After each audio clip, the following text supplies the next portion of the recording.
এই দাসার উপজেলার মানুষ বাচ্চা যে তারা মানে পাস করা না সে নির্বাচন করতে চাচ্ছিল, নির্বাচন হয় নাই। আচ্ছা নমিনেশন পায় নাই। না নির্বাচন হয় নাই। নির্বাচন হয় নাই।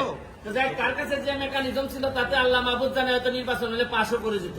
তো এখন হচ্ছে কি আমার মেইন নাইলে যদি এর ভিতরে আমি ব্যবস্থা না দেখি আমি হাইকোর্টের শরণাপন্ন হব, কারণ আমাদের তো জায়গা হচ্ছে কি হাইকোর্ট। যদি এই ব্যাপারে ব্যবস্থা গ্রহণ না করা হয়, কার আমলে এই ড্রাইভার সাহেব ছিলেন, পিএসসির চেয়ারম্যান, তাদের এইটার দায়িত্ব আছে কিনা, তারা এটার সাথে জড়িত কিনা। এরপর হচ্ছে গিয়ে এই প্রশ্নপত্র ফাঁসের ঘটনায় কারা অবৈধ সন্তান হিসেবে প্রশাসনে জন্মগ্রহণ করছেন এবং জন্মগ্রহণ করে এখন বিভিন্নভাবে দলীয় তকমা লাগাইয়া ভালো ভালো অবস্থানে আছেন, এইটা আনতে হবে।